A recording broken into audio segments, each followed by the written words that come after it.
আসসালামু আলাইকুম, কেমন আছেন সবাই? আজকের ভিডিওতে আমরা শাটারস্টকের জন্য একটি ফাইল রেডি করব এবং সেই ফাইলটি কিভাবে আপলোড করবেন সম্পূর্ণ দেখানো হবে। শাটারস্টকের সম্পূর্ণ নিয়ম মেনে আপনি কিভাবে একটি ফাইল রেডি করবেন, 100% অ্যাপ্রুভযোগ্য একটি ফাইল আপনি সেখানে আপলোড দিবেন, সেটি দেখানো হবে। সব ভিডিওটি লাস্ট পর্যন্ত দেখবেন। চলুন শুরু করি। আমরা প্রথমে চলে আসলাম শাটারস্টক কন্ট্রিবিউটর অ্যাকাউন্টের আপলোড সেকশনে, যেখানে আপনার ডিজাইন আপলোড করবেন। এখানে আমরা জানি যে শাটারস্টকে জেপিজি বলতে ইমেজ এবং ভেক্টর ফাইল এবং ভিডিও আপলোড করা হয়।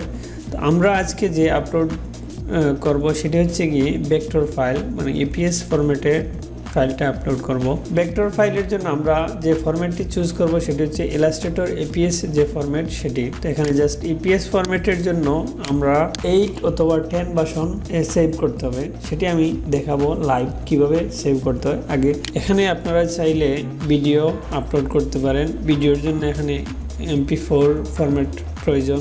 তারপর ভেক্টর সেকশনে কিছু রুলস রেগুলেশন আছে, সেগুলো আপনারা পড়ে নেবেন, তাহলে আরো বেশি ক্লিয়ার হয়ে যাবেন কিভাবে আপনার ফাইলগুলো রেডি করবেন, কিভাবে আপলোড করবেন, কিভাবে ট্যাগ টাইটেল অপটিমাইজ করবেন। ইলাস্ট্রেটর ভার্সন 8 এবং 10 এ সেভ করতে হবে প্রথম হচ্ছে। তারপর এখানে আমরা যে ফাইলটির সাইজ দিতে হবে, ফাইল সাইজটি হতে হবে 4 মেগাপিক্সেল মিনিমাম, আর আপ টু 25 মেগাপিক্সেল দিতে পারবেন। আপ টু 25 মেগাপিক্সেল আপনি সেটি আপলোড করতে পারবেন। 4 মেগাপিক্সেলের জন্য আমরা আর্টবোর্ডের যে সাইজটি নিব 2560 ইন্টু 1440 যদি আপনি পিক্সেলে আর্টবোর্ডটি নিয়ে নেন, তাহলে সেটি কি হবে 4 মেগাপিক্সেল হয়ে যাবে। কিন্তু অনেক সময় দেখা যায় এই রেশিওটা কাজ করে না। এই জন্য আমি আমার মতো করে আমি স্কোয়ার যদি হয় তাহলে আমি 2500 ইন্টু 2500 আর্টবোর্ডটি নিয়ে থাকি, এবং ল্যান্ডস্কেপ যে ফাইলগুলো সেখানে আমি 3000 বাই 2000 আর্টবোর্ডটি নিয়ে থাকি। সো আপনারা চাইলে আমার প্রসিডিউরটি ফলো করতে পারেন, অথবা আপনার মতো করে একটু বাড়িয়ে দিতে পারেন অথবা কমিয়ে দিতে পারেন। এখানে ফাইল আপলোডের জন্য আপনি যদি 4 মেগাপিক্সেলের কম হয় তাহলে সেখানে আপনার ওরা মেসেজ দিয়ে দিবে যে আপনার ফাইলটি 4 মেগাপিক্সেল হয়নি, আপনি সেটি আবার সেভ করেন 4 মেগাপিক্সেল আপে। তারপর ফাইল যে সাইজটি হবে, আমরা সেভ করার পর যে ফাইল সাইজটি হবে সেটি হতে হবে 45 মেগাপিক্সেলের ভিতরে, মানে 45 MB যেটাকে বলা হয়, 45 MBর ভিতরে আপনার ফাইল সাইজ হতে হবে। আমি একটি ফাইল এখানে রেডি করেছি, যে আমি এই ফাইলটি এখন 11 মেগাপিক্সেল আমার এই ফাইলটি হয়েছে। তো এই ফাইলটি আমি আপলোড করতে পারবো। এখানে ফাইল সাইজটি আমরা দেখার জন্য জাস্ট রাইট বাটন ক্লিক করে এখান থেকে আপনি ফাইল সাইজটি, এই যে details size, file size 11.2 MB হয়েছে আমার ফাইল সাইজটি, সেটি আমি আপলোড করতে পারবো। তারপর এখানে কোনো ইনক্লুডেড ইমেজ এখন ব্যবহার করা যায় না যদি আপনি কোনো ফ্লায়ার, পোস্টার রিলেটেড কোনো ডিজাইন করে থাকেন। ভেক্টর ফাইলে আপনি সেখানে কোনো ধরনের ইমেজ আপনি ইউজ করতে পারবেন না। যে টেক্সটগুলো রয়েছে সেই টেক্সটগুলো কিন্তু আউটলাইন করে দিতে হবে। আমি দেখাবো কিভাবে টেক্সট আউটলাইন করতে হয়। তারপর এখানে আর্টবোর্ড যেটি রয়েছে, যে এই আর্টবোর্ডের বাইরে কোনো ডিজাইনের কোনো এলিমেন্ট কিছু রাখা যাবে না, সেগুলো ডিজাইনের ভিতরে, এই যে আর্টবোর্ডের ভিতরে রাখতে হবে। সেগুলো খুব ভালোভাবে ওনারা ট্রেস করে থাকে। তাহলে চলুন আমরা অ্যাডোবি ইলাস্ট্রেটরে চলে আসি। অ্যাডোবি ইলাস্ট্রেটরে যাওয়ার পর এখানে অ্যাডোবি ইলাস্ট্রেটরে আসলাম। আমি এই ডিজাইনটি করে রেখেছি। যদি আমি এই ডিজাইনটি প্রথম থেকে এই ডিজাইনটি আপনাদের করি তাহলে অনেক লম্বা সেই ভিডিওটি হয়ে যাবে। তো আশা করি আপনারা বুঝবেন আমি এই ডিজাইনটি কীভাবে করেছি। আমি এখানে 3টি লেয়ার নিয়েছি। প্রথম একবারে বেজ যে লেয়ারটি রয়েছে সেখানে আমি আমার ব্যাকগ্রাউন্ডটি রেখেছি। আমি এই ডিজাইনটি স্কোয়ার আর্টবোর্ডে করেছি। স্কোয়ার আর্টবোর্ডটি আমি নিয়েছিলাম 2500 বাই 2500। সেখানে আমার ব্যাকগ্রাউন্ডটি আমি রেখেছি 2499 2499।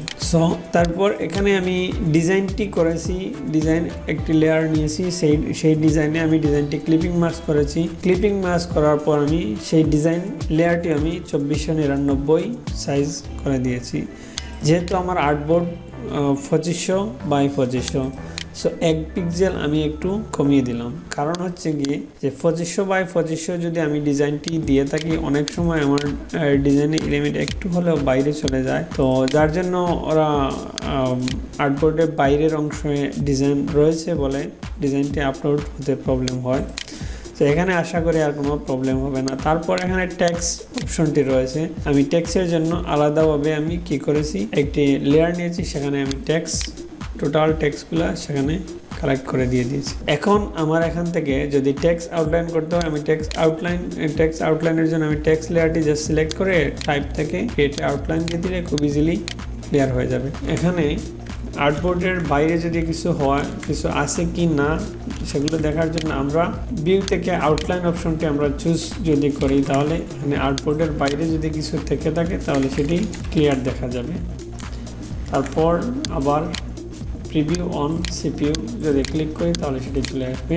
তো যদি কারো শর্টকাট জানা থাকে তাহলে বেটার, শর্টকাট হচ্ছে গিয়ে Ctrl+Y, আবার Ctrl+Y দিলে পূর্বের অবস্থায় ফিরে আসবে। এটি হচ্ছে আমার একটি ইলাস্ট্রেটরের ফাইল। তো এই ফাইলটি আমি ডিজাইন করার পর সেটি আমরা কি বলছে, ওনারা বলছে ইলাস্ট্রেটর ভার্সন 8 or 10 ভার্সনে সেভ করতে হবে। এখানে আমরা যারা গ্রাফিক ডিজাইন সেল করি তাদের ম্যাক্সিমাম বলতে আমি 100% বলা যায় এই মুহূর্তে। এখন যে জেনারেশন হচ্ছে সেই জেনারেশন 100% সবাই আমরা অ্যাডোবি ইলাস্ট্রেটর 20cc অথবা 22 লেটেস্ট ভার্সনগুলো ইউজ করি। সো আমি নিজে 20 ইউজ করি, অ্যাডোবি ইলাস্ট্রেটর 20 ইউজ করি। সো অনেকে 22 বর্তমানে ইউজ করতেছে। সো আমরা কিভাবে অ্যাডোবি ইলাস্ট্রেটর 8 এবং 10 এ সেভ করতে পারি, তার জন্য আমরা এই ফাইলটি রেডি করার পর ফাইল থেকে সেভে ক্লিক করব। সেভে ক্লিক করার পর এখান থেকে আমরা ফাইল ফরম্যাটটি যেহেতু ইপিএসটি দিয়ে দিলাম। ইপিএস দেওয়ার পর এখানে আমি যেহেতু পূর্বে এই ফাইলটি সেভ করেছিলাম, সো কনভার্ট দেখাচ্ছে। আপনারা ফোল্ডার টিক করে নেবেন কোন ফোল্ডারে সেভ করবেন। তারপর সেভ, এখানে আমার এই আনটাইটেল নামে আরেকটি ফাইল আসছিল, যার জন্য আমি ইয়েস দিয়ে দিলাম। এখন এখানে আসার পর আপনারা কি করবেন, অ্যাডোবি ইলাস্ট্রেটর 10, এখান থেকে 10 যেহেতু 8 এবং 10 বলা আছে, আমরা 9, 8 এবং 10 যত আপডেট পারা যায় তত আপডেট দিয়ে দেব। তো আমরা ইপিএস 10টা সেভ দিই, ওকে। এই যে আমার ফাইলটি সেভ হয়েছে। এখন আপনারা যেটি করবেন, এখানে ফাইলটি ক্লোজ দিয়ে দিবেন। তারপর আবার এখান থেকে ইয়েস ওপেন করবেন। এখন যদি আমার ফাইলটি ঠিকঠাক থাকে তাহলে আমি ফাইলটি আপলোড দিব। আর যদি ফাইলটি ভেঙে যায় তাহলে ইমেজ আকারে সেই ফাইলটি ওপেন হবে। ইমেজ আকারে কীভাবে ফাইলটি বুঝবেন ওপেন হয়েছে, এখন একটি ইমেজ ওপেন করার পর এখানে ক্লিক করে দেখেন, এখানে ইমেজ ট্রেস দেখাচ্ছে, মাস্ক, ক্রপ এগুলা দেখাচ্ছে। এটা হচ্ছে ভেক্টর না, এটা হচ্ছে ইমেজ বা রাস্টার ইমেজ সেগুলা। এই ফাইলটি টোটালি ভেক্টর ফাইল। সো এখানে এই ফাইলটি আমরা আপলোড দিতে পারবো। কীভাবে ফাইলটি সেভ করলাম বুঝতে পারছেন, কীভাবে ফাইলটি ডিজাইন করলাম আশা করি বুঝতে পারছেন যে এই ফাইলটি আমরা কীভাবে আর্টবোর্ডের ভিতরে রাখবো। আর্টবোর্ড, এখান থেকে আর্টবোর্ডে এই যে অপশনটি রয়েছে, এখান থেকে জাস্ট আর্টবোর্ডে ক্লিক করলে এই যে অপশনগুলো পেয়ে যাবেন। আর এই যে ফাইলটি, এই যে এখানে ব্যাকগ্রাউন্ডের জন্য আমরা এই যে 2499 কীভাবে দেব, তার জন্য আমরা কি করতে হবে, আপনারা অনেক ডিজাইনার অনেক রকম সেই কাজটি করে। অপশন বারে এখানে চলে আসে, এখান থেকে আপনারা একটি স্ক্রল নিচের দিকে ডাউন করলে সেটি 2500 থেকে 2499 চলে আসবে। যদি এই অপশনটি যদি না পান, ট্রান্সফর্ম যদি আপনারা না পান তাহলে উইন্ডোতে চলে যাবেন। উইন্ডোতে যাওয়ার পর এখানে ট্রান্সফর্ম অপশনটি খুঁজে পাবেন, শিফট F8 প্রেস করলে সেটি এখানে শো করবে। আমি এখান থেকে ক্লিক করলাম, যেহেতু আমার এখানে পিন করা রয়েছে তাই এখানে চলে আসবে। এই জায়গা থেকে আপনারা সেগুলো 2499 ডিজাইনগুলো করে দিবেন। ব্যাকগ্রাউন্ড এবং টোটাল ডিজাইনটা 2499 ভিতরে রাখবেন। 1 পিক্সেল আমার সেভ লাইন। আশা করি বুঝতে পারছেন। আমরা এখন ডিজাইনটি আপলোড করব।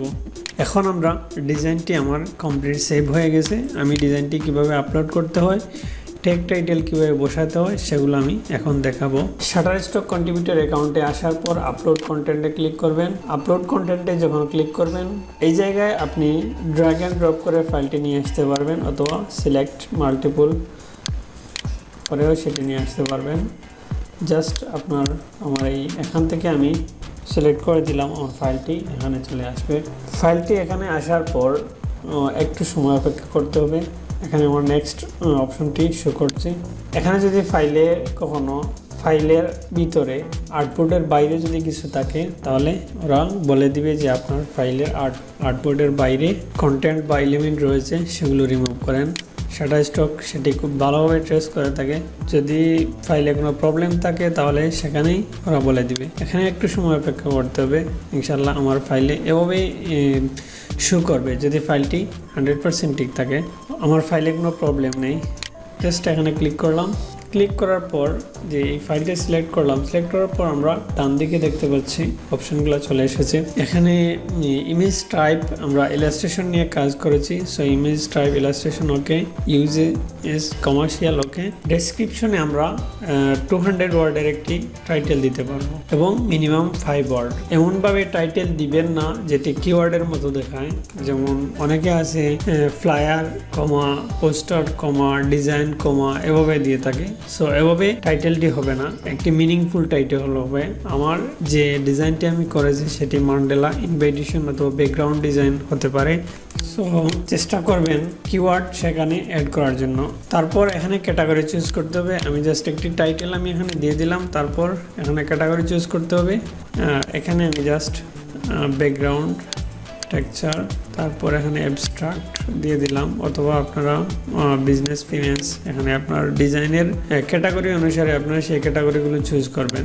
তো এই জায়গা থেকে আমরা এখানে 25 কিওয়ার্ড ওরা সিলেক্ট করে দেয় প্রথমে। আপনি চাইলে সেগুলোও নিতে পারবেন, তো ফাইন্ড মোডে যদি আপনি ক্লিক করেন এখানে সেই রিলেটেড ডিজাইনগুলো আছে, সেখান থেকে আপনি এই জায়গা থেকে আপনি এই ডিজাইনগুলো সিলেক্ট করলে এখানে কিওয়ার্ডগুলো চলে আসবে। তো এটি খুব ভালো একটি কিওয়ার্ড সাজেস্টার, শাটারস্টকের খুব ভালো একটি কিওয়ার্ড সাজেস্টার। আমি এগুলো এভাবে ক্লিক করে সিলেক্ট করে দেবো। এখানে আমি 50 কিওয়ার্ড অ্যাড করতে পারবো। তারপর ফাইন্ড মোরে দিলাম। আপনি এখানে কিওয়ার্ড লিখেও আপনি সেই আপনার ডিজাইনগুলো নিয়ে আসতে পারেন।